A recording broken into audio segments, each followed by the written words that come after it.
රබීන්ද්‍රනාත් ටාගෝර් නූතන ඉන්දියානු සාහිත්‍ය කලා ක්ෂේත්‍රයේ පුරෝගාමියාසේ සැලකේ.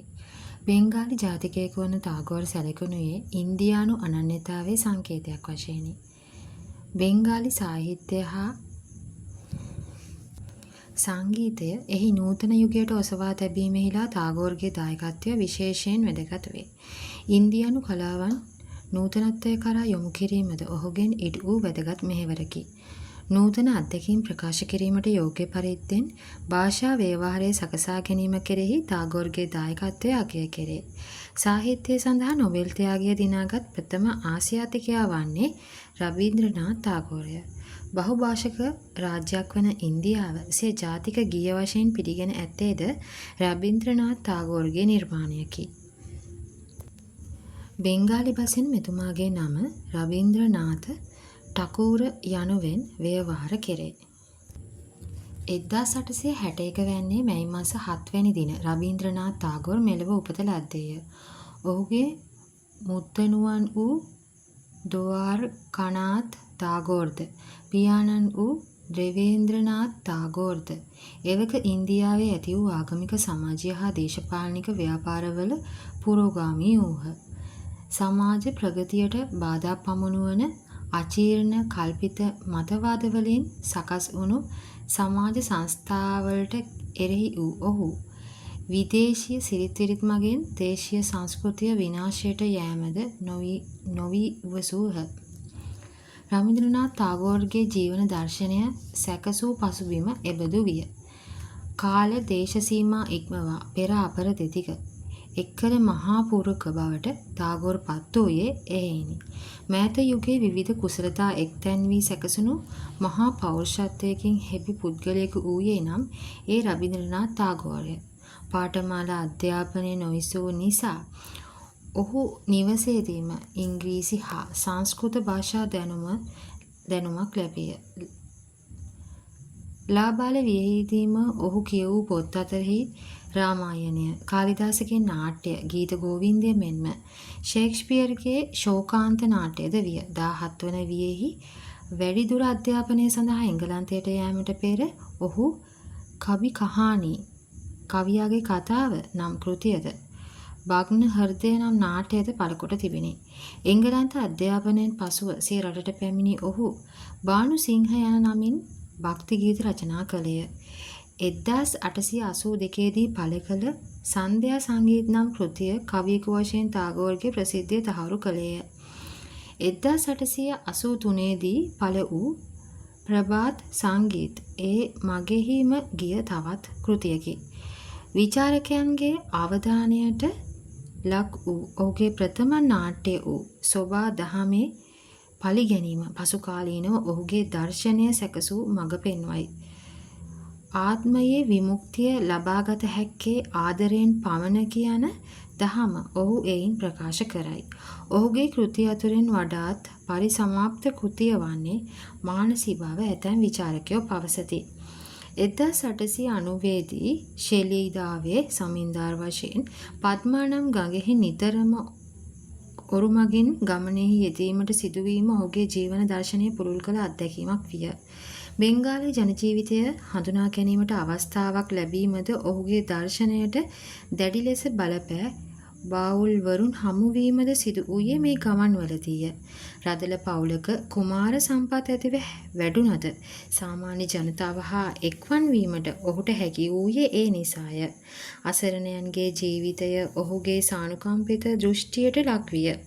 ඔහු අතුරෙහි දෙවියන් වැඩවසන බව ටාගෝර් කීය. එවැන්නක් නොහැඳින දෙවියන් වෙත යෑමක් නොවේ යැයි ඔහු පැවසීය.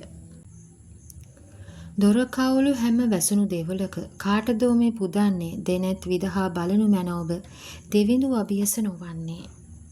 මන් සදන්නන් ගල් කඩන තැන බිම් කොටන්නන් සරණ වැඩබිම දූලි තැවරුණු සලු දරාගෙන අව්වේ වැස්සේ සිටිති දෙවියෝ. යාන්ත්‍රික ඒකාකාරී බවින් මිදී සොබාදහමට ඉතා සමීපව සරලව දිවිගෙවීමෙන් ජගත් සෞන්දර්ය හා කලාකාමීත්වය වඩා ගැනීමටත් ඥාන ගවේෂණයටත් තෝතැන්නක් වූ ශාන්ති නිකීතනය ඔහු විසින් 1901 වසරේදී ආරම්භ අරමන ලදී. 1902 වර්ෂයේදී ඔහුගේ ජීවිතයේ ශෝකී කාල පරිච්ඡේදයක ආරම්භ විය. ඒ වසරේදී ඔහුගේ බිරිඳ මිය ගියාය. ඉන් අනතුරුව දෙවන දුව මිය ගියාය. ඉන් 3 වසරකට පසුව සිය පියාණන් වූ මහර්ෂි දේවේන්ද්‍රනාත් තුමාද තවත් දෙවසරකට පසුව පුතෙක්ද මිය ගියහ. මරණ කිහිපයක්ම ළඟ ළඟ සිදුවීම ඔහුට දැඩි වේදනාවක් වූවද එයින් ඔහුගේ ජීවන දර්ශනය තව තවත් පුළුල් විය. බිරිඳගේ අභාවයෙන් පසු ලියූ ස්මරණ නම් කාව්‍ය ඔහු තුළ දැඩි ශෝකය ප්‍රකාශ කරයි. ජීවිතය පිළිබඳව වඩා ගැඹුරු අවබෝධයක් ලබා ඇති බව පෙනී යයි. දුක්ඛ වේදනාවන් ජීවිතාවබෝධය පුළුල් කර වඩාත් ප්‍රතුල වූ ජීවන දර්ශනයක් ඔහුට ලබා දුන්නාසේය. ඔහු ලියූ කටಓ කාහිනී නයිවෛද්‍ය යන කාව්‍ය මෙන්ම තැපැල් කන්තෝරුව අඳුරුකුටියේ රජතුමා යන නාට්‍යද ඔහු තුළ දැඩි දේශමාමකත්වයක් පෙන්නුම් කරයි. සමාජ ප්‍රශ්න මෙන්ම පුද්ගල ප්‍රශ්නද ඔහු තම නවකතාවලට වස්තු කොට ගත්තේය. උපනිෂද් ධර්මය, පුරාණෝක්ති ඉතිහාස කතා ආදිය මගින් දේශ භක්තිය ඇති කිරීමට ඔහු උත්සාහ කළේය. ගීතාංජලියද තනිකරම භක්ති කාව්‍යයක් නොවේ. ඉන්දියාවේ අනාගතය පිළිබඳව ඔහු කෙරෙහි වූ ප්‍රාර්ථනා, මනුෂ්‍ය ස්වභාවය, මරණය මෙන්ම පීඩිත ජනතාවද ගැනද ගැඹුරු සංකල්ප එහි ඇතුළත් වෙයි. ඔහුගේ ගීත මෙන්ම රබීන්ද්‍ර සංගීතයද දන තුඩ පැවතිනි. 1912 දී නැවත එංගලන්තයට යාම නිසා ඔහුට එකල සිටි වැදගත් ඉංග්‍රීසි ලේඛකයන් රැසක්ම හමුවීමට අවස්ථාව ලැබිණි. H.G. Wales, එස්රා pound, W.P. Yates ආදී ඔහුගේ මිතුරෝ වූහ.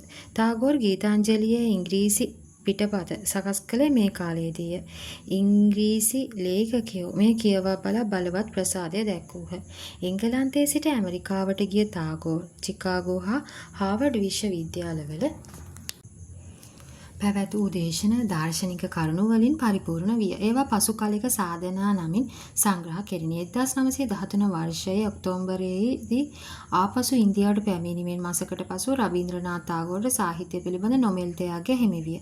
එවක පටන් ඔහු බෙන්ගාල මහා කවියා ලෙස ලොව පුරා ප්‍රසිද්ධ විය. මේ වන විට ප්‍රථම ලෝක සංග්‍රාමය ලැබෙමින් තිබිණි. ඒ පිළිබඳව යම් කිසි ඉඟියක් ටාගෝර්ට වූ බව පහළ දැක්වෙන කවියෙන් හැරිවෙයි. විනාශ කරුද මේ පැමිණෙන්නේ. කැළඹුණු කඳුළු සාගරෙහි වේදනා ගං වතුර දිය නටයි. විදුලියෙන් පහර කෑ රත් වලාවෝ විසිරී මද නලහා එක් වී දිව යති. මරණයේ කිරුළු දරා ජීවිතය රතාරූಢව සිටී. යුද්ධයේ වේදනාව ඔහුගේ හද පත්ලටම කිඳා බැස්සේය. ගාන්ධි 1915 දී ශාන්ති නිකේතනයට පැමිණියේය. ටාගෝර් ඔහු පිළිගනිමින් ඔහු ඇත්තටම මහා ආත්මයක් ඇති තැනැත්තෙක්, මහත්මා කෙනෙක් යයි කීවේය. එදින පටන් ගාන්ධි මහත්මා ගාන්ධි වූයේය. 1916 දී නයිට් පදවිය පුදනු ලැබූ ටාගෝර් නැවත රට සංචාරය කිරීමෙහිලා යෙදුණේ. ඇමරිකාව, ජපානය, ස්වීඩනය, ස්විට්සර්ලන්තය, මලයාව, සියම, රුසියාව ආදී රටවල් රැසකම ඔහු සංචාරය කළේය. මෙකල ඔහු ලියූ කෘති අතුරින් පාඨක අවධානයට වඩාත්ම ලක් වූයේ බලකා නම් කෘතියයි. අසහනය නිසා නොනැවතී පියාඹන කොක්පෙලක් පිළිබඳව ලියා ඇති එය ටාගෝර්ගේ වඩාත් පරිණත කාව්‍යයක්සේ සැලකෙයි. යුද්ධෙන් පසු කාලය ටාගෝර් මහත් චින්ත සන්තාපයට පත් කළ කාලයක් විය.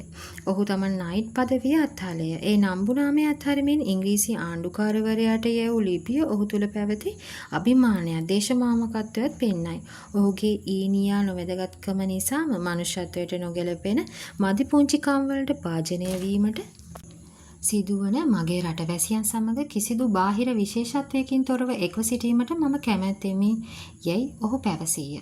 සියලුම දේශපාලනික කටයුතු වලින් ඉවත්ව ශාන්ති නිකේතනය දිනු කිරීමට ඔහු ඉන් පසු වෙහෙස විය. 1921 දී ශාන්ති නිකේතනය විශ්ව භාරතී විශ්වවිද්‍යාලය ලෙස නම් කෙරිණි. එහි ආදර්ශ පාඨය වූයේ යාන්ත්‍ර විශ්වම් භාවති ඒක නීඩම් යන්නයි. විශ්වය යම් තැනකද එය එකම කැදැල්ලකි යන්න එහි අර්ථයි. ශාන්ති නිකේතනය අප රටේ ආනන්ද සමරකෝන්, එදිරිවීර සරච්චන්ද්‍ර ආදී කලාකරුවන්ට සෙවන සැදූ කලා නිකේතනයක් විය. මෙවරම ලක්බිමට පා තැබූ ටාගෝර් හොරණ ශ්‍රීපාලී විද්‍යාලය පිහිටුවීමට මුල්වීමත්, ෂාප් මෝවන් නැමැති ගීත නාටකය රඟ දැක්වීමත් මෙරට සාහිත්‍ය කලා ප්‍රබෝධයට බලපෑමක් විය.